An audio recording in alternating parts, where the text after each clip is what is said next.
I keep forgetting to say this. It takes about 10 seconds to go live on LinkedIn. So if you're on YouTube, hang out there for a second, but go live in a second.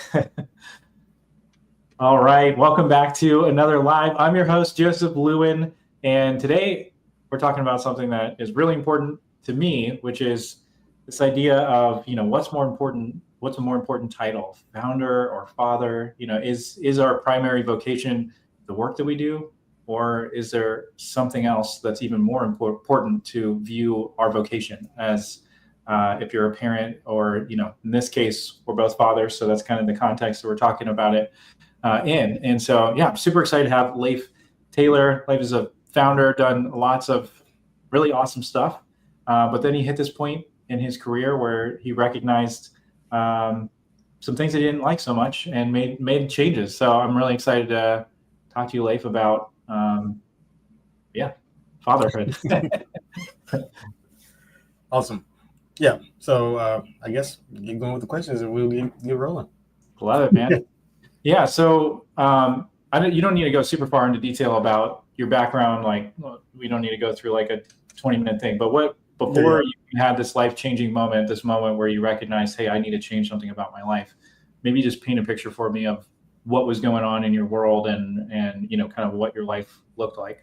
Yeah. So had children, have twin daughters, wife, and I started the startup journey. If you're familiar with tech or familiar with Shark Tank, you got to go, brave the world and travel. I was traveling like pretty much all the time. I had a business partner at the time, and we were literally going from coast to coast, trying to get investors, trying to, show about our startup, that kind of thing. My children were very young at the time.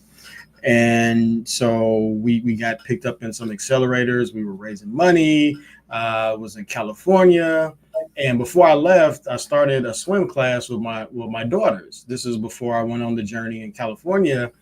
And they were like afraid of the water. They were deathly afraid of the water. And so I joined the swim class just to make it easy for them, right? Anytime I put my kids in something, I usually join with them, just to ease the fear, because they were like 2 or 3 at the time, right? So anyway, was in California, trying to raise money.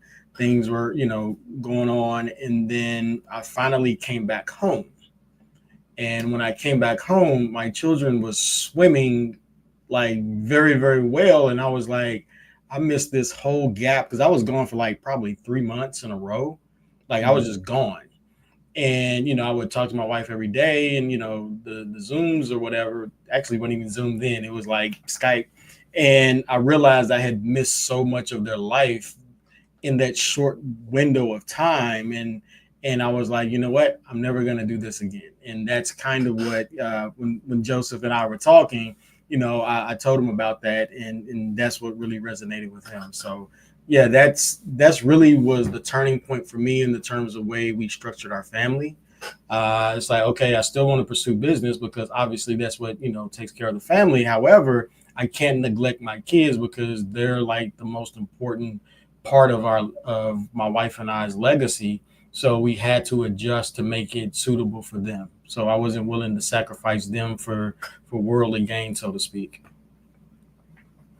Yeah, that's a huge shift in perspective. And I think what I've really been working on, and what I'm following in the footsteps of people like you who have really done this and taken the action to do it, is I think the first step is just a mindset of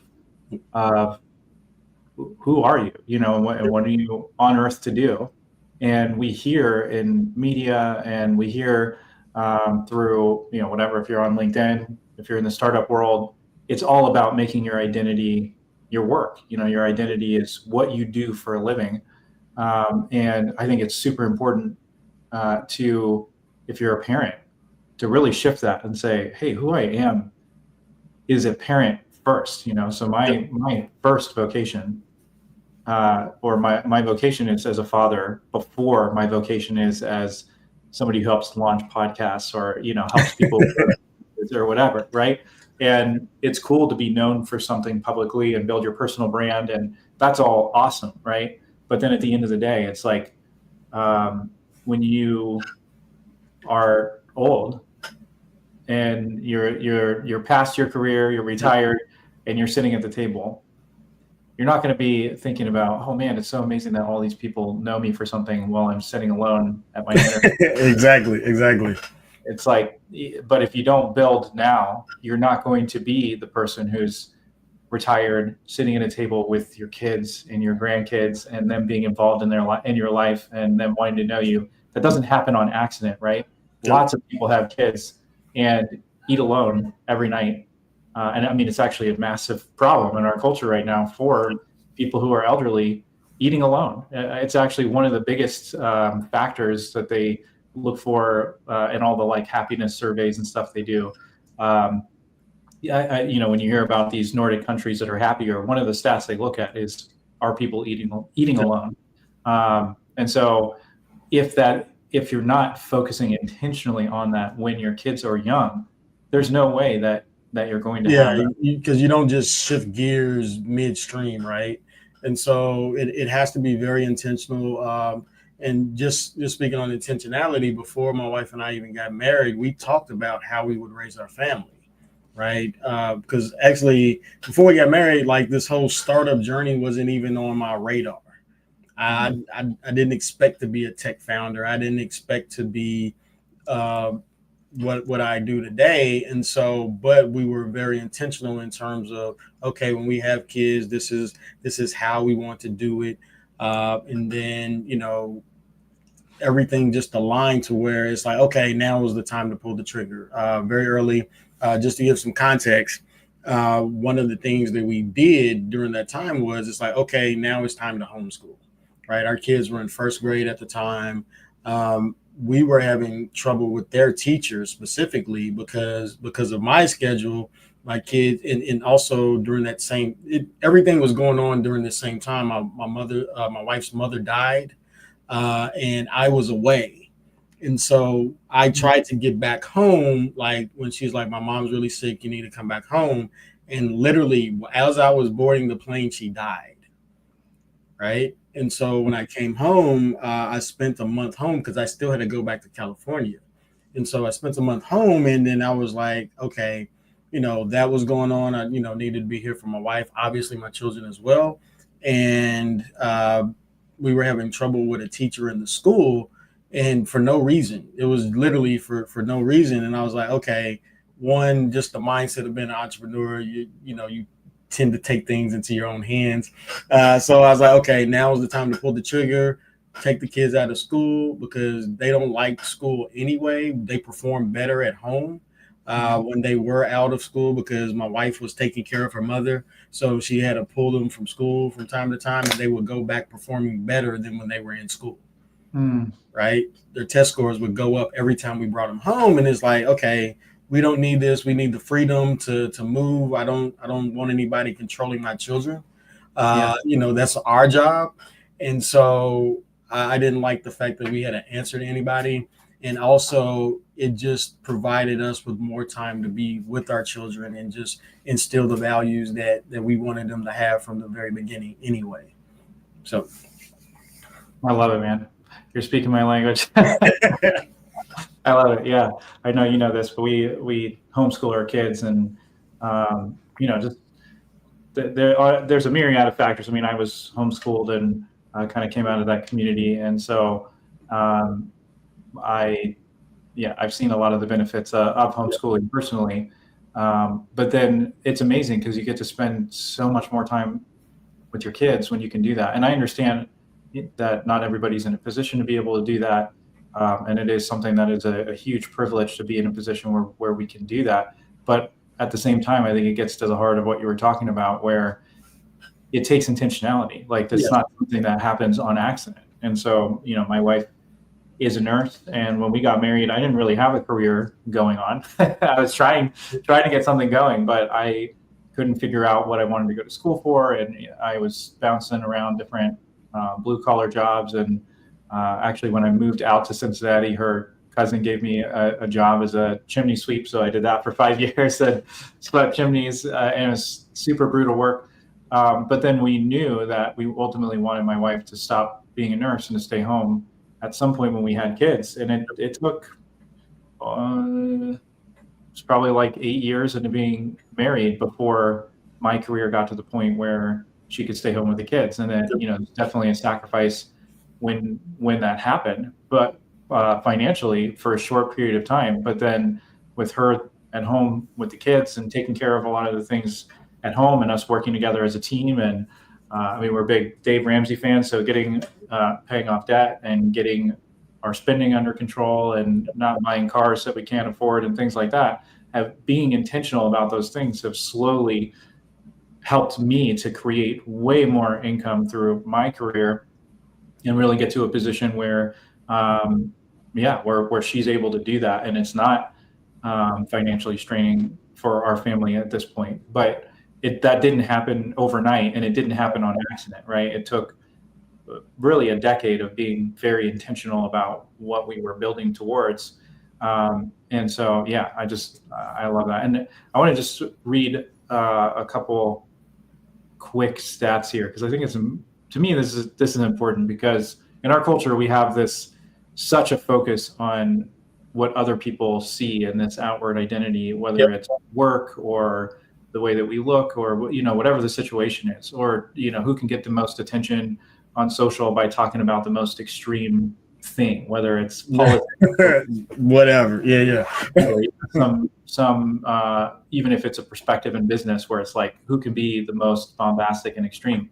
But then so many people are suffering in our culture, in our society, and there's this huge problem where fathers specifically, since that's what we're talking about, are absent. They're not really involved in their kids' lives, and sometimes it's because they don't want to be, but sometimes it's also because they don't even recognize how important their role is, and they don't feel qualified to do that. So in a lot of cases, the dad goes, hey, I need to be a provider. I need to provide for my family. So I'm going to go do that. And then they go provide for their family, and they're gone 80 hours a week. And they are doing a good job at being a provider, but they're not doing a good job at, actually being a father and being present. And so just a couple quick things here.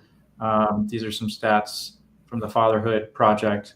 It says that children who feel close to their fathers are twice as likely to go to college or find stable employment, 75% less likely to experience teen birth, 80% less likely to spend time in jail, and half as likely to have multiple depression symptoms. And I mean, the stats are just insane as you as you look at this.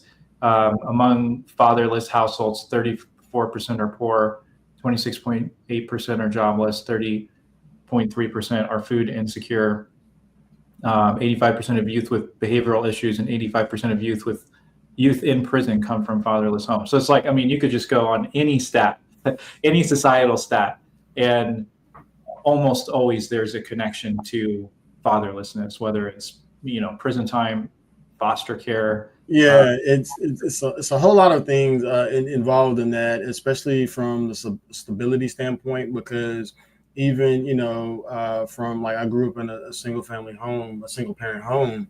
And if the like when my mother was working, I fended for myself, right? And so there's a lot of things going on. It's almost like the Lord of the Flies with a lot of kids, because there's no parent available, because you either provide or you don't.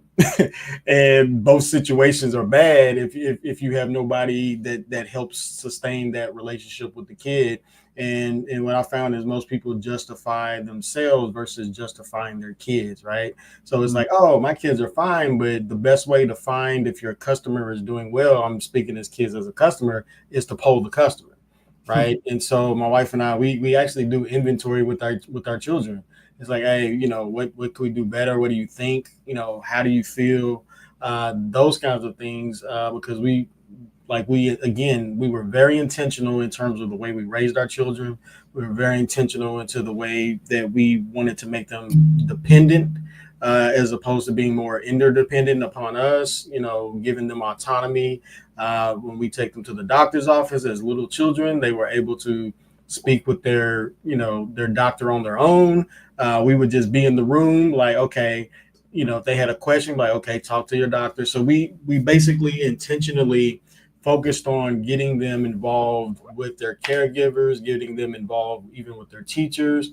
And also the benefit that I found that I didn't necessarily think about is when I went on business meetings when they were children, I used to bring them with me because my at the time before we went full time, like my wife was working and I was taking care of the kids when they were very little. This was before they entered school, and I would take them to all my business meetings, and so they got acclimated to that lifestyle. And so actually they probably know a lot more business owners than most people because of that, Absolutely. right? They got acclimated to being around adults and talking to adults, and they know how to carry on a conversation because of those things. They know how to carry on conversations with kids as well, but it just changed the trajectory had we not done that.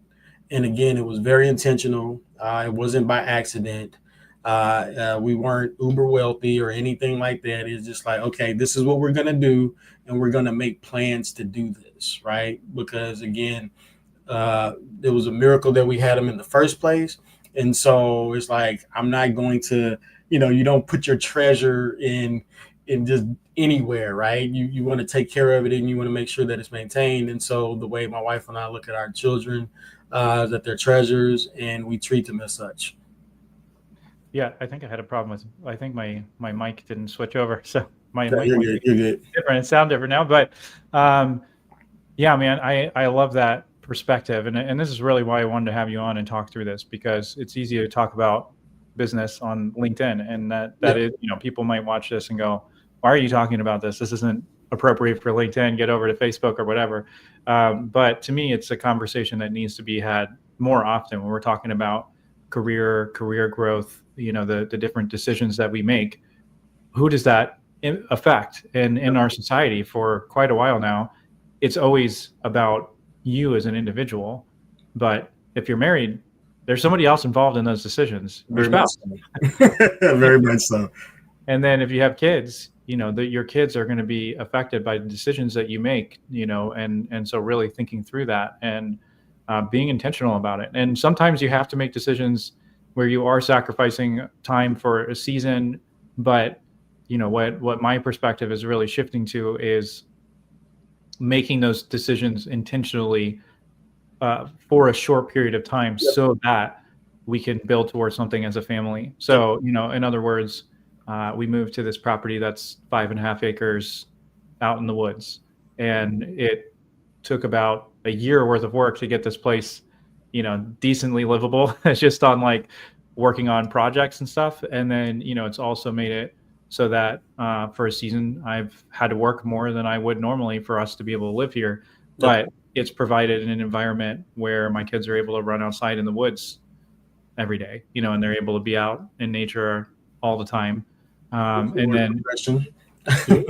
what was that? I said, which lowers depression, being out in the sun and being in nature.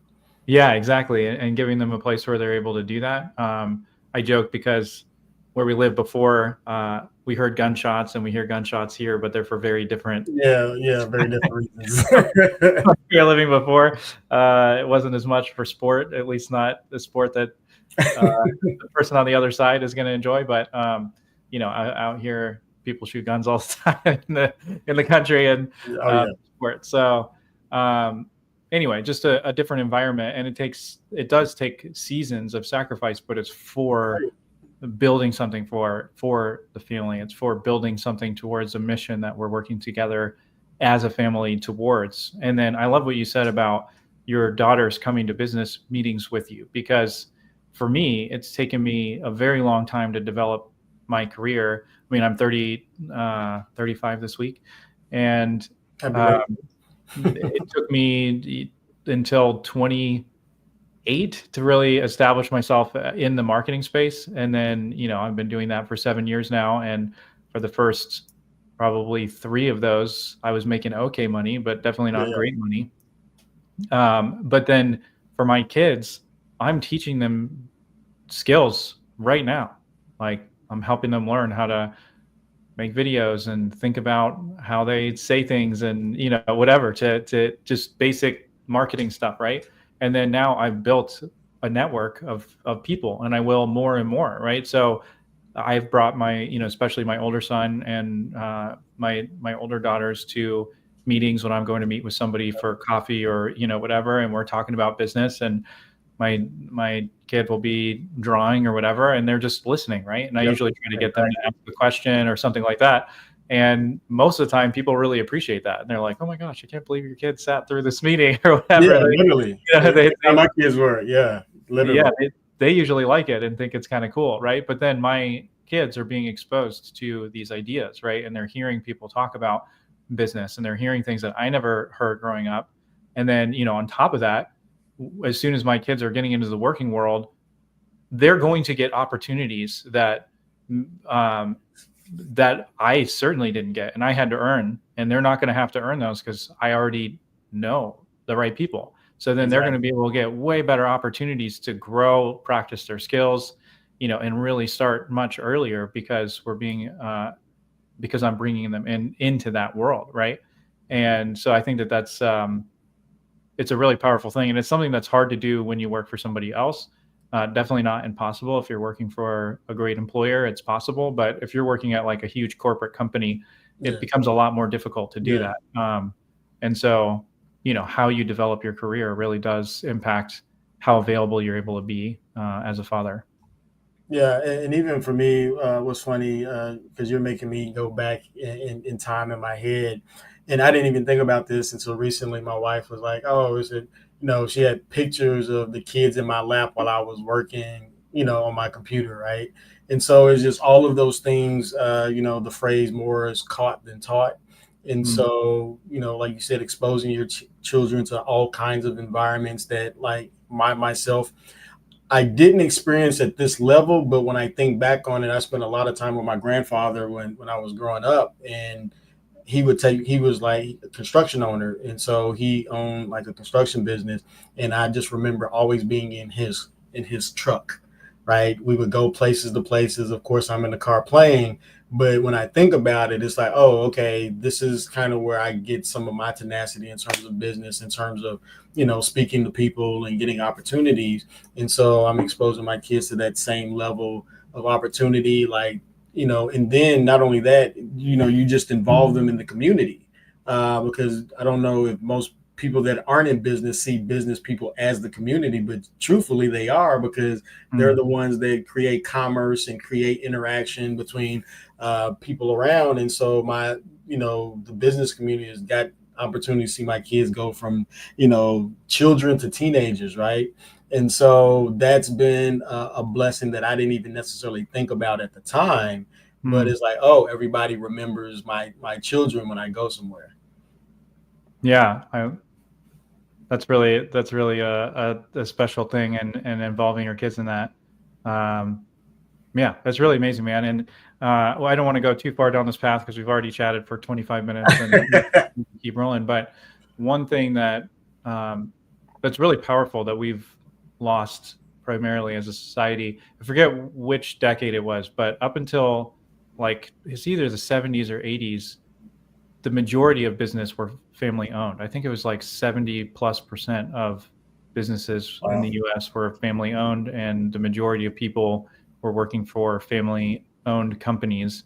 And then sometime in the 80s and the 90s, we kind of switched that. And there are economic benefits to the huge companies in the US that are beneficial. I'm not going to say that it's all negative, right? But we have really lost the idea of family businesses, and in fact completely demonize them. Like, I get the idea that where nepotism can go bad, where there's somebody Yeah. who's not trying, they're not qualified, and they're not interested in growing, and they get an opportunity that they shouldn't, and they don't appreciate it, right? But on the flip side, I mean, as a parent, isn't Yeah, that's creating the goal. opportunity and privilege for your Yeah, kids, that's the like goal. that's kind of the idea, right? It's like making a better life for your kids than what you had is like, that's kind of the like what Yeah, we're trying to that's the do. entire point. And so I was looking into this not that long ago, and it's kind of unreal. So I don't remember the exact numbers, but I know it's very close to this. So it was somewhere around uh, you've spent, I think it's 80% of the time you're going to spend with your kids by the time they're 12 for most people, and then by the time they're 18, you've spent 80% of the time you're going to Oh, spend wow. with your kids for the rest of their life. Wow. So then if I remember right, it was the average person will spend from 18 until, the end of their life, they'll spend about 16,500 hours or it was really close to that with their kids as adults. Whereas if your kid works with you in a family business, then you'll spend anywhere between like 165,000 and 200,000 Yeah, that's hours a huge with difference. them. So it's Yeah. literally more than 10 times the amount of time you'll spend if your kids are working with you in a family business.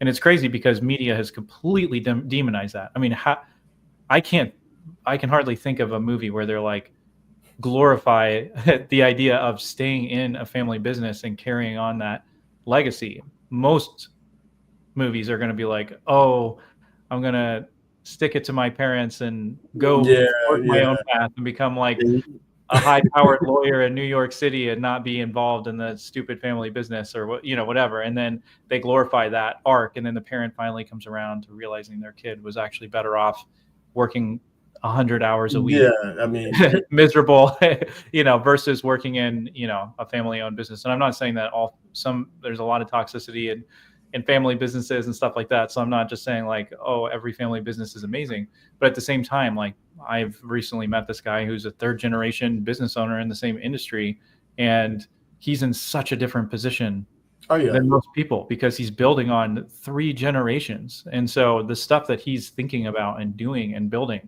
are light years beyond, I'm hoping that my grandkids are in the position that he's in, right? But exactly. you don't get that by just like your kid going, you doing something, and then your kid going and doing something completely different, a totally different field in a totally different state, and then their kid doing the same, right? You don't get that compounding effect of multiple generations working towards the same. Yeah, and it's kind of like an oxymoron, and from the standpoint of people talk about generational wealth, but they don't understand how generational wealth is built, and that's through generations, right? It's the compounding of time, and if you don't pass something on, there is no compounding of that time, and so it's yeah, man, society's messed up. I know you talk about this a lot, but in terms of like individuality, but it's like if you're so individual, how do you work with other people, right?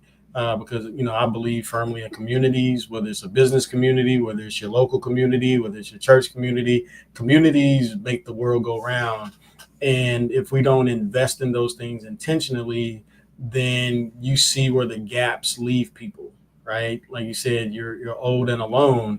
Sometimes you're young and alone. Actually, Yeah. the age of being alone is dropping dramatically because there's so many people that are lonely.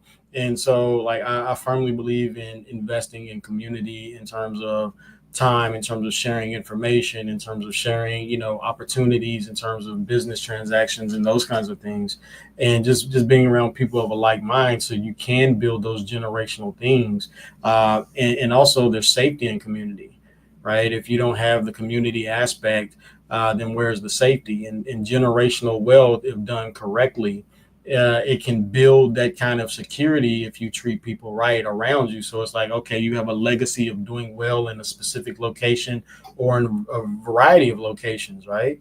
And then not only that, if you're a great business owner and you have employees, then you treat them well. That builds a generation of communities as well, right? So I think about it in that sense, in terms of how we interconnect with other people. Thus, it's like I invest the time in my family so that they can interconnect with other people. Because if you have turmoil inside your family, chances are you have turmoil in society as a whole. And Yeah. so again, going back to the intentionality of it, my wife and I, we planned for this before. Like I said, before we even got married, we talked about these things. We talked it through, just to make sure that we had a guideline on what we would end up doing if these things happen. So. I love it. Yeah. So to kind of round out here, what I'd love to do is, we're kind of talking about the importance of fatherhood and all of that, but you also have started a bunch of businesses and have been successful, and worked through and building things. And so I would love to spend a couple minutes just riffing with you on what are things like if somebody's going to take this conversation seriously and they go, Yeah. hey, my kids are young right now, but I don't want to miss this time with them because it's short, right? Yep. Um, Like I'll give an example. I have 4 kids, and with my youngest daughter, she is constantly coming up and grabbing my hand and being like, "Will you come play with me?" Or "Will you?" She did it this morning, right? And at different seasons, sometimes like I don't have as much time as others, and so it's like, okay, I got 10 minutes. Let's play for 10 minutes or do a puzzle. But I've Yep. been way more intentional about doing that with my youngest daughter because now my oldest is 12, and I'm going, man, Time. 6 years he's going to be 18. It's not that Yes. far, right? Yes. And so then it's really helped me to have a perspective with my youngest daughter to be like, no, this time when she's 4, it's gone in the blink of an eye, right? So even in seasons where I am working a lot, Yep. still really working on being intentional about taking time, like taking pieces of time regularly to, to be with the kids and stuff like that. But anyway, I would love to hear your perspective on what people can do, who are entrepreneurial, who do want to start a business, or they start a business, or they have a side hustle, or whatever. Yep. How can they be thinking more intentionally so that they don't miss the time with their kids, but they're still able to continue building something? So one, and again, these are things that I've actually done, is bring your kids along on the meetings, right? Obviously, depends on how your kids behave. And so my kids were very well behaved, so I could take them anywhere. They would never cause a problem. So that's one. Two, in terms of like even what I do now, like I work from home now. Uh, I have open door policy, right? The kids can come in, they're like, "Hey, you have time to talk?" Like, if I have time, then I have time. Not all work is where you're deeply entrenched to where you can't take a break. And even with the breaks, it's like, okay, I can utilize this time to either do nothing or I can spend time with my family during my breaks, right? Because I work a lot of hours. Like my work hasn't changed in terms of hours, but my accessibility is always available to my family because they're a priority, right? If things aren't right in the house, then things just aren't right, period. And Yeah. so I have an open door policy. They can come in, even if I'm having meetings, I'll just like, wait till I'm done with the meeting, then, we can talk. And then also, having clear breaks. One of the things I started realizing very early on when I had one of the previous startups is that we would work like ridiculous hours. We would work sometimes 16 to 18 hours a day, literally, not even joking. And then we just start, thinking about the law of diminishing returns, right? At Yeah. what point does this work? Are we cleaning up the work that we did when we went too far? Right. And so it made us start cutting back on hours and being more intentional on the hours that we had during a normal work time. Right. So now that frees up time for family. If I decompress, I spend time with my family. I don't do it alone. And kudos to my wife. She's the ultimate mom in terms of taking care of our children's needs, their emotional needs, and then we'll have family meetings where we just talk. We're very intentional about that. Prayers, like what's going on. I know my kids' friends, all of those kinds of things. And I personally observe the Sabbath, so that's family time. Period. It's a non-negotiable, and I've been doing that for feels like forever. And so that's a non-negotiable, which means we have more time, right? Absolutely. And again, just all those free pockets, I make sure I fill it. Of course, I separate time for my wife as well because that's that's even more important because my bond with her will extend beyond my children because that's who my covenant is with, right? However, we purposely take time as a family. I remember last week actually, I was doing something that was like, "Hey, Daddy, can you come play a round of cards with us?" And I was like, "I'm doing something." I was like, "Give me 10 minutes." I went in there. I was like, "I'll play a round. We'll make it quick, but I at least want to participate. Let you know I'm Yeah. thinking about you. I don't want you to feel neglected." And so it's just those kinds of things. It's really just carving out intentional time for these things because it doesn't happen by accident.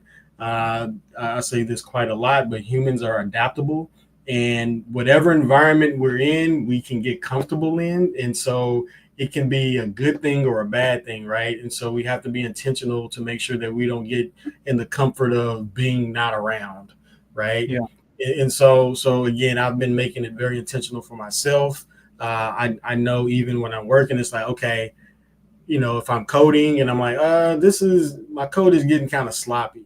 I need to take a break, right? Yep. And so I decompress, and it's a great way to decompress. It's a great way to free your mind, to get all the the jumbled thoughts out, and just go talk with my family. I did a conversation yesterday at the historical theater.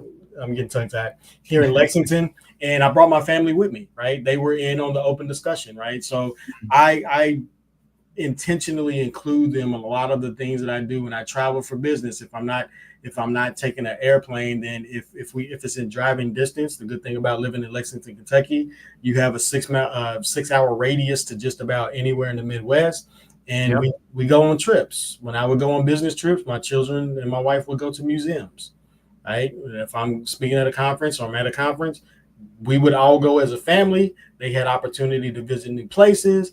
I did my work, and then afterwards we would spend time at night, right? So it's those kinds of things. There's always way to, because even in life you have to maintain relationships.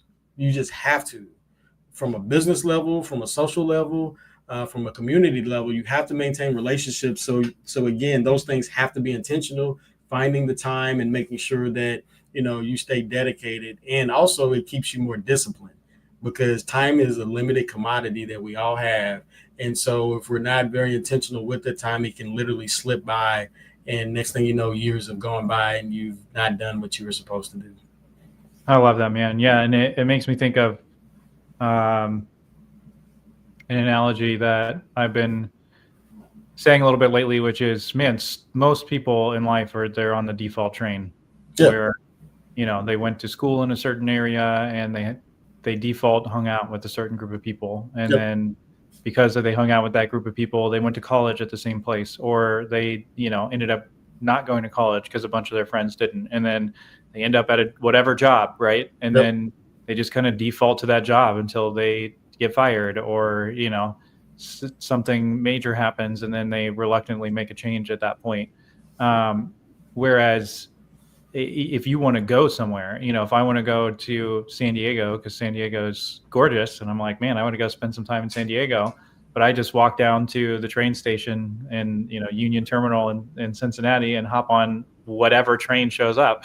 Yeah. Very likely I'm going to end up where I want to go. Right? I could end up uh, somewhere super cold, and actually way more than likely, I'm not going to actually end up where I want to go. Right? Right. Whereas I take a minute and I go, well, man, where do I actually want to be? Yep.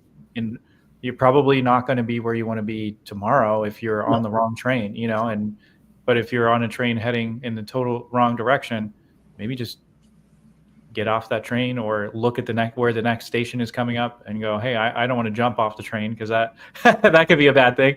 But where's this train coming up to the next station, and make a plan for Yep. how you're going to start moving your life in the right direction. And it doesn't happen overnight. No, And no. so, if you're in a situation where you're working all the time and you're traveling all the time and you aren't able to be around and be present for your kids, unless you do something drastic, which a lot of times doesn't work out very well, you're Yep. probably not going to be able to change tomorrow, right? But it's, hey, what can I do over the next 6 months or year or 2 years to really change what I'm doing for work, how I'm doing it, what I'm delivering, who I'm working for, whatever that is, so that I can actually get on the right track. And maybe it takes me 5 years or 7 years or 10 years to actually get to the destination that I want, but at least I'm being intentional about getting off at the next station, making a plan, getting on a different train, and heading to where I want to be. And if you're willing to put in work, and you're willing to plan and be intentional, and you're willing to let it take the time that it's going to take, Yep. whatever amount of time that is, you can absolutely change your life. And I think the thing is that people either don't think they can, don't want to put in the work, or they're impatient and they're not willing to let it take the time that it needs to take to make those changes. But anyway, if people want to, if they want to be more involved with their kids, there's simple changes you could make right now. Like, your kid comes in and says, hey, I want to play cards. Instead of going, oh yeah, that'd be great, let's do it later. Instead, Yep. hey, a 15-minute window in between meetings, in 20 minutes from now, you can play one round and then you're Yeah. gonna jump in, right? Or, my daughter going, hey, will you play with me this morning? I'm like, I don't have time this morning. I got so many things to do. But we got an Old Maid, and we played Old Maid totally the wrong way. Whatever Yeah, 4-year-old can play. made me better. Right. And then I jumped back in, and I even told her, like, hey, I have 10 minutes. I'm going to do this with you, and then I'm going to do the next thing. Right. So you make those little intentional changes, Yep. but then you can really start working towards, what do I want my life to look like in 5 years, in 10 years, and start making those changes now. Yeah, and like again, we keep using this word intentionality, and even the conversation I had yesterday, and it's very difficult, but you mentally have to not be desperate. And what I mean by that is, when you're talking about the change, like people are like, I need to change now, regardless of whether it's your children, whether it's your business situation or money situations, whatever. If you can not be desperate about it, then you can make calculated steps to do the things that are necessary to be done. One of the things that changed my perspective and actually changed the trajectory of my success in business was, I remember this day very vividly. Business partner of mine, because like I said, we were working sometimes 16 to 18 hours a day, like all the time, and then we realized that we couldn't rush the process. We just couldn't rush the process, and the process of being, you can do what you can do, but you can't force people to do what you want them to do, in a sense, right? And so when we stop putting so much pressure on ourselves to do, to be successful in all of these other things, success actually came because we were just intentional with the time that we had. It's like, okay, we can't force these things to happen, but we can do these things now, right? Yep. And we focused on the things that we could do to move business forward, to move opportunity forward, and that's actually what brought us success. And so it's the same thing with family. It's the same thing with just anything in life. It's investments over time, and that's what compounds the return. Because any time with kids is quality time, and most people don't think about that, right? It's like, oh, I had to do something special. It's like, no, just be present. Yeah. Presence is literally a present for children because they get the attention they need, they get the love they need. My children, I call it the daddy tax. Whenever they enter my office, they got to give me a hug. They usually kiss me on the forehead. That kind of thing is the daddy tax. If I see you in the I hall, love it. I'm gonna hug you. It's so it's those kinds of things, right? You just build certain, little things, little relational things with your children, and it just goes a long way, man. You build a lot of core memories with your family. That way, you're not old and lonely. I've seen it plenty of times, even in my own family, where people just died alone. Mm. Like, and it's like I don't want to be that person. I want to live old with my wife, and have our children and our grandchildren eventually come, to visit us and all of that kind of stuff. But again, it's just the legacy that we think about all the time in terms of leaving with our children is a legacy of love, right? Starting there is the core factor. Making sure that they always feel loved, that they always feel heard. We have twins, so there's dynamics even between twins. I make sure that I treat them separately, make sure that they individually know that I care about them, and it's not just a couple thing. It's just taking the time with each child, just all of those little things, and is not a lot, to be honest. The fact that I'm around, the fact that they're, like I said, in the house, they can come in whenever. Uh, and so, when they were younger, it's funny when they become teenagers, they get camera shy around you. Like they used to always be on camera with me whenever I was talking to somebody. Now it's like, ooh, they want to avoid the camera. But again, but just having that openness to know that they can, be present. And I let other people know if they have children. I'm like, hey, I don't mind if your child is on the, in the background running around. That doesn't bother me because I understand that this is how you have family. Absolutely. Kids don't care about this stuff that we care about.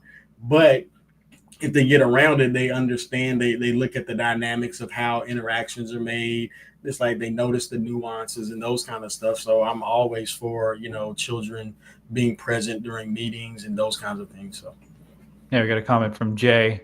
okay. Jay Minna. So thanks, Jay, for Hey Jay, how the you doing, man? shout out. Thanks for watching. Really appreciate it.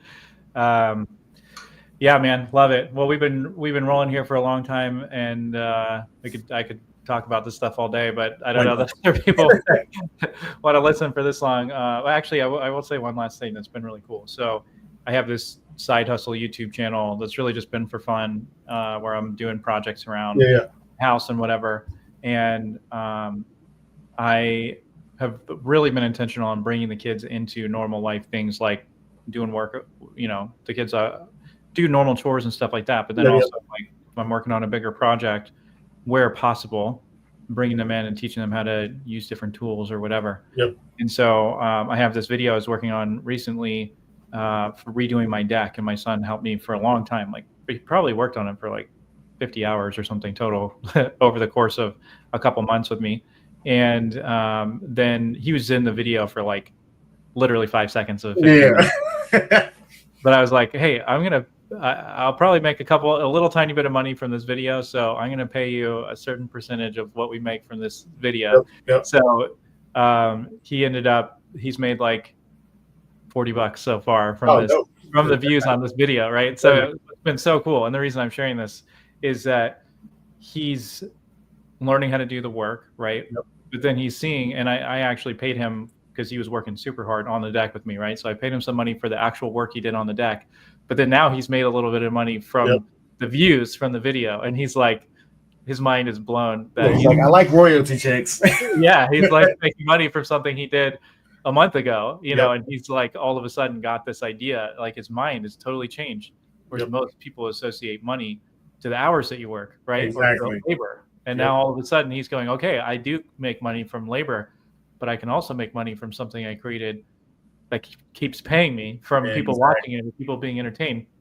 And it was actually really cool because his cousins were over, and one of them saw me working on a project, and she was like, oh, are you working? And I was like, no, I'm not working. I'm just, working on a project. And she was like, oh, work is so boring or something like that.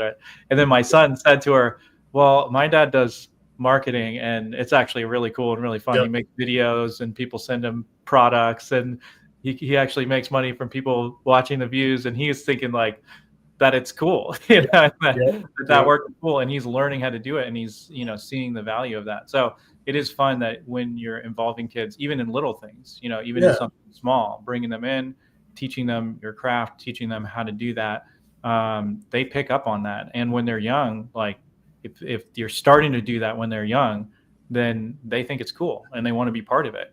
Whereas if they only see you gone all the time and they're associating work with you being gone, and then they don't ever learn it, they don't see the value, and they're not learning those things, then they're going to think you're maybe not that cool. It's associations and pattern matching, right? So if you show them the things that you do are enjoyable, then they pattern match and associate work with positive things as opposed to negative things. So, and again, you don't think about it when you're caught up doing stuff, right? But if you take the time out to realize, it's like, okay, they're associating this with this, I need to change their relationship with it, right? I need to change their relationship with money. I need to change their relationship with their time, with their efforts, and all of those kinds of things. So very important. Yeah. Well, thanks so much, Lafe, for joining me on the show and walking through this. It's been super fun talking with you. And to me, I love talking about marketing. I love helping people grow businesses and start podcasts and all that kind of stuff. But to me, this is way more important. Like if podcasting and all that totally went away, and I changed careers, I go back to sweeping chimneys, I still have my vocation and my identity in being a father, and that doesn't change whether I get let go from a job or I found up and I'm a founder of a startup and it totally fails or whatever. It's okay. There's one of the perspectives I have. I know we're wrapping up, but it's like, okay, the worst that could happen is that I could lose the materials, but as long as I have my family, I'm good.